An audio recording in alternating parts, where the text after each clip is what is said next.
آنا تو یاد ہے لیکن اس دنیا سے ہمیں جانا یاد نہیں. سب یہی سمجھ بیٹھے یہی رہنا ہے, نہیں رہنا ہے. جب کوئی مرتا ہے تو سنت یہ ہے, ہم کہتے ہیں انا للہ و انا الیہ راجعون. اس سے مردے کو کیا فائدہ پہنچتا ہے؟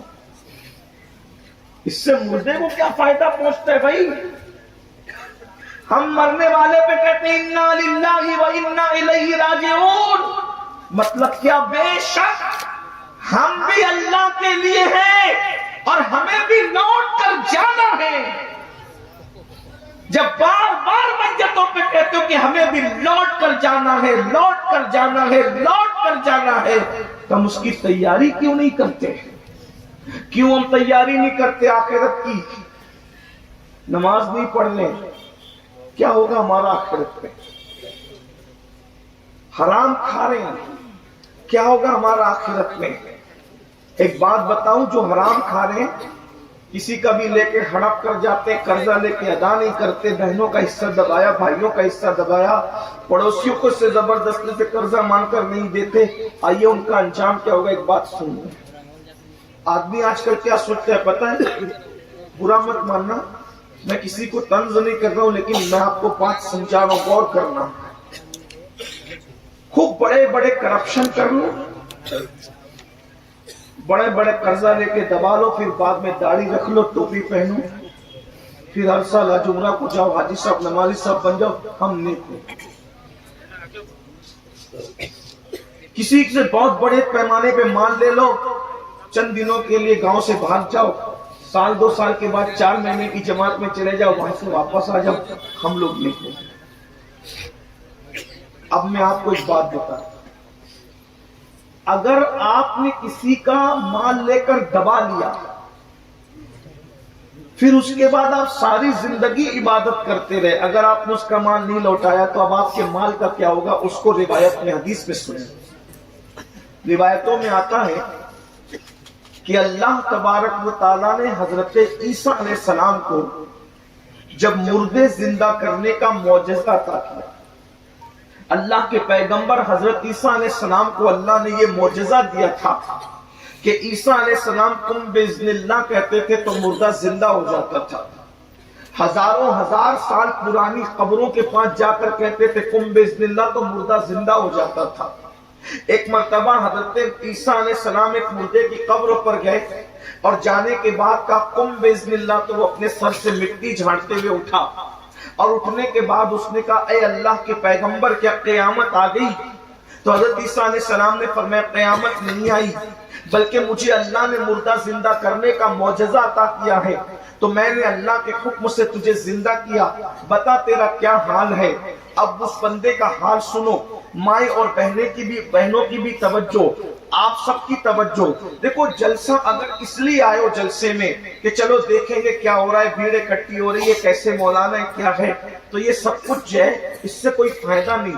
اور اگر جلسہ سن کر, اللہ رسول کا فرمان سن کر اور مسلمان ہونے کا احساس کرتے ہوئے, مرنے کا احساس کرتے ہوئے اگر چینج اپنے اندر پیدا کرو گے تو آج کا جلسہ آپ کے لیے بھی اور میرے لیے بھی نجات کا انشاءاللہ ذریعہ بن جائے گا.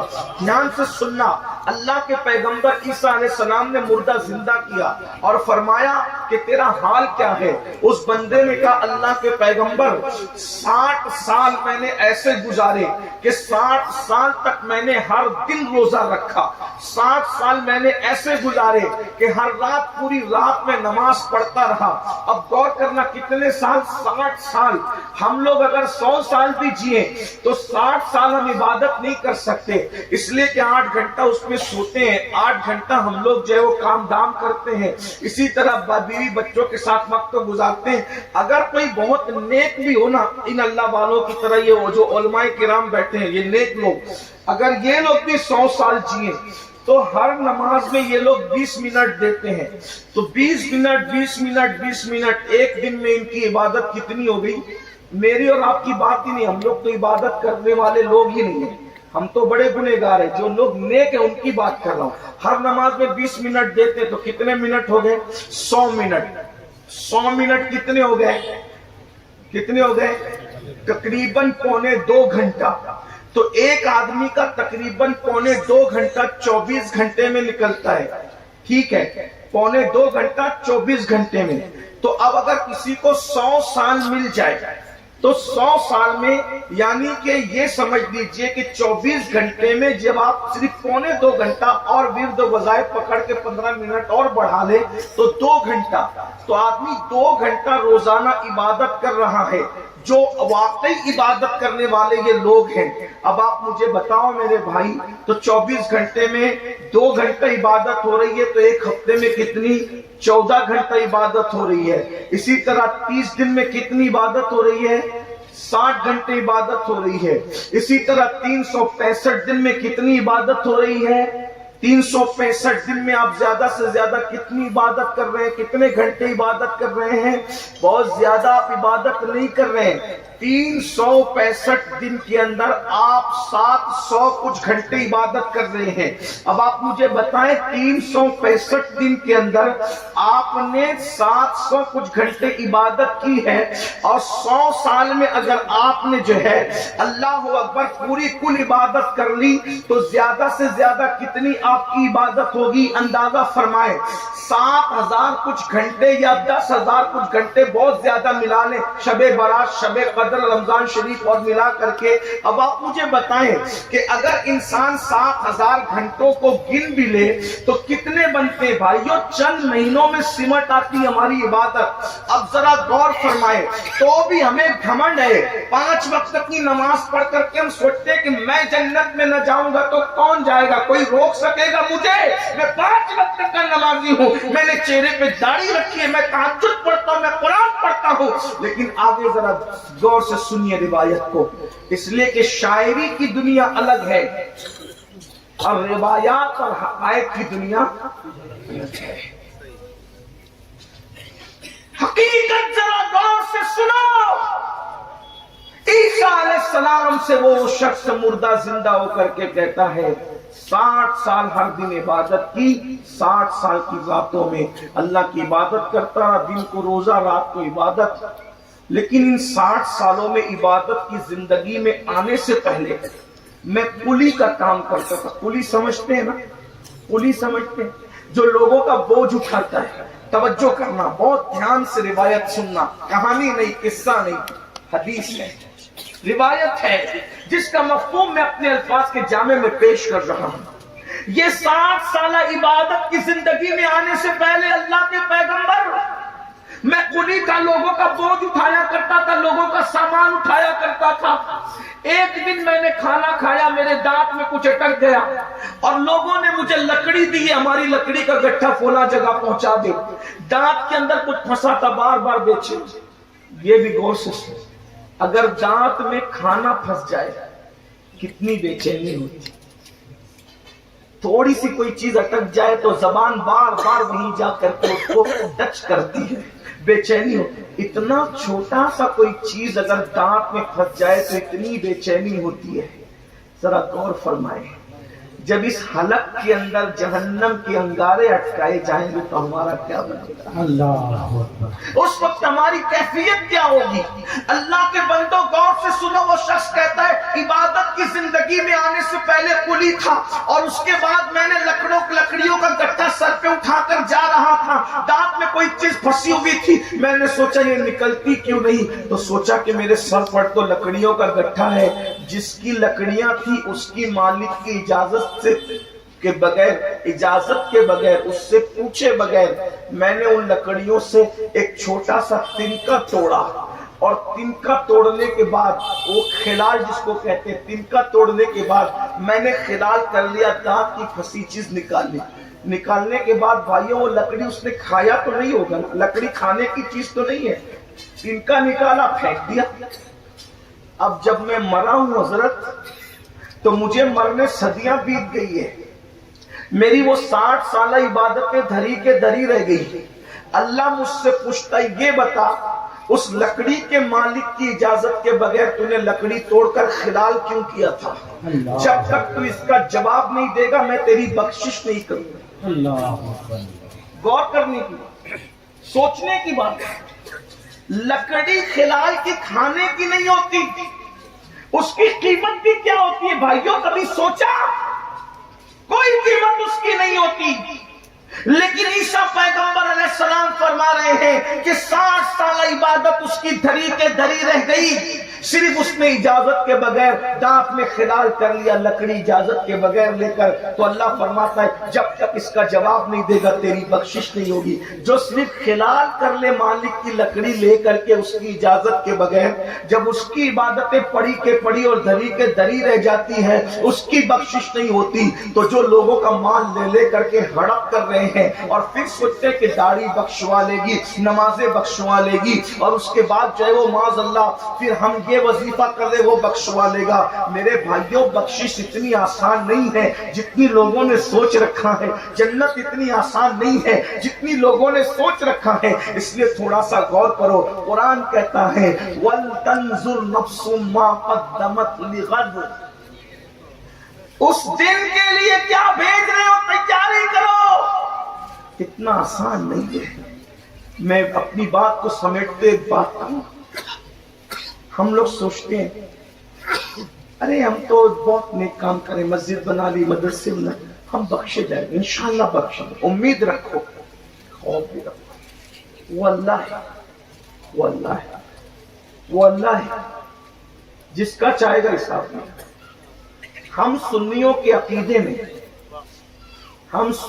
عقیدے میں نبیوں کے بعد اگر سب سے پاکیزہ، پوتر اور عظیم کوئی جماعت ہے تو ہمارے عقیدے میں اسے صحابہ کی جماعت کہتے ہیں.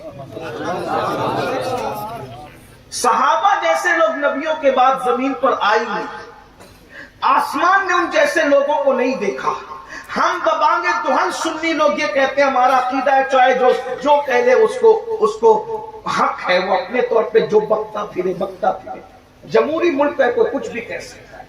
لیکن ہم سنیوں کا عقیدہ یہ ہے، ہم اہل سنت کا عقیدہ یہ ہے کہ جیسے جنت کا ہونا یقینی ہے ویسے میرے نبی کے صحابہ کا جنتی ہونا یقینی ہے.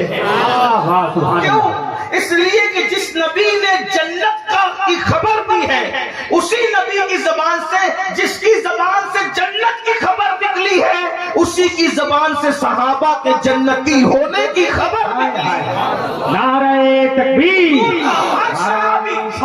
ہمارے عقیدے میں جنتی ہے، ہر صحابی جنتی ہے. میرے آقا نے فرمایا اپنی زبان سے کہ جس نے مجھے دیکھا ایمان کی حالت میں اور ایمان پر ہی دنیا سے گیا، یعنی صحابی، اللہ نے اس پر جہنم کی آگ کو حرام فرما دیا. ہمارا عقیدہ ہے وَكُلًّا وَعَدَ اللَّهُ الْحُسْنَى. اللہ نے ان سب کے ساتھ حسنہ یعنی جنت کا وعدہ کیا ہے. اللہ نے ان سب کے لیے کہا رضی اللہ عنہم ورضوا عنہ. اللہ ان سے راضی، وہ اللہ سے راضی. اور اللہ کا راضی ہونا، ایک بات بتا دوں، علماء جانتے ہیں بیٹھے ہوئے ہیں، جنت چھوٹی ہے، اللہ کی رضا بڑی ہے. جن سے اللہ راضی ہو جائے پھر ان کے لیے جنت کیا رہ جاتی ہے. کیونکہ قرآن کہتا ہے وَرِضْوَانٌ مِّنَ اللَّهِ أَكْبَرُ. اللہ کی رضا سے بڑی کوئی چیز، سب سے بڑی چیز اللہ کی رضا ہے. یہاں لوگ لڑ رہے ہیں کہ صحابہ جنت میں جائیں گے نہیں جائیں گے. میں نے کہا جنت چھوٹی ہے، ان کو جنت سے بڑی چیز دنیا ہی میں مل گئی. لوگوں کی توجہ اس پر ہے ہی نہیں، لوگوں کی توجہ اس پر ہے ہی نہیں ہے. اور جنت کہنا جنت چھوٹی ہے، جنت میں تو وہ غلاموں کو لے کر بھی جائے گا انشاءاللہ انشاءاللہ. لیکن اب سنو، یہ عقیدہ بیان کرنے کے بعد جو عبرت کی بات ہے، اللہ اللہ ہے. اللہ. حضرت سیدنا عبداللہ ابن عمرو ابن عاص، عمرو ابن عاص کے بیٹے حضرت عبداللہ کہتے ہیں کہ سیدنا فاروق اعظم جب شہید ہوئے، یہ بھی ان کی شان ہے، فاروق اعظم شہید. فاروق اعظم کون؟ جن کے لیے جبریل علیہ السلام کہا کرتے تھے کہ اگر میں 1000 سال کی عمر لے کر آؤں اور عمر کی فضیلت بیان کروں تو 1000 سالہ عمر ختم ہو جائے گی مگر عمر کی فضیلت ختم نہیں ہو سکتی. وہ فاروق اعظم جس کو دیکھ کر شیطان رستہ بدل دیتا ہے، وہ فاروق اعظم جس کے لیے میرے نبی نے اپنی زبان سے فرمایا کہ میرے بعد اگر کوئی نبی ہوتا تو وہ عمر ابن خطاب ہوتے. عبداللہ ابن عمرو ابن عاص کہتے ہیں کہ فاروق اعظم جب شہید ہوئے تو میری تمنا تھی کہ کاش میں عمر کو خواب میں دیکھوں اور خواب میں دیکھ کر کے میں پوچھوں کہ عمر اللہ نے آپ کے ساتھ کیا سلوک کیا وہ مجھے بتائیں. کیونکہ عمر وہ تھے خود فاقہ کرتے تھے، قوم کو کھلاتے تھے. عمر وہ تھے جس نے شیر اور بکری کو ایک گھاٹ سے پانی پلانے کا انصاف کا نظام قائم کیا تھا. عمر ابن خطاب وہ تھے کہ پوری زندگی میں کبھی کسی پہ ظلم نہیں کیا تھا، ہمیشہ انصاف کرنے والا عمر ابن خطاب رسول اللہ کا دوسرا جانشین. میں دیکھنا چاہتا تھا، خواب میں پوچھنا چاہتا تھا کہ اللہ نے آپ کے ساتھ سلوک کیا کیا.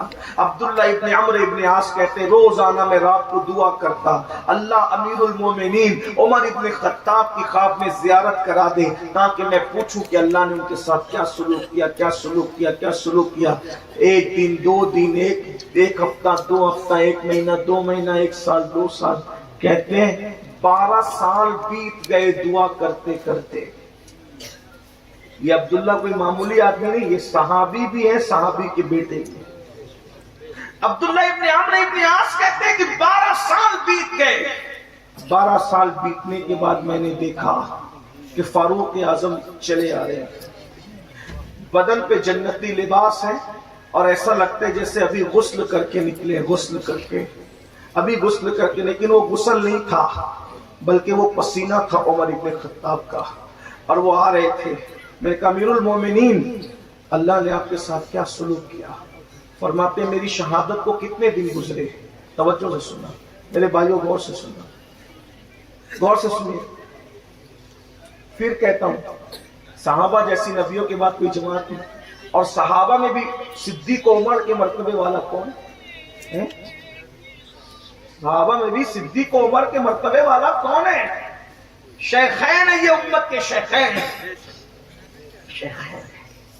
غور سے سن لیجیے، دھیان سے سن لیجیے، دل لگا کر. اگر اپنی آخرت کا بھلا چاہتے ہو یہی غور کر لینا، سوچ لینا.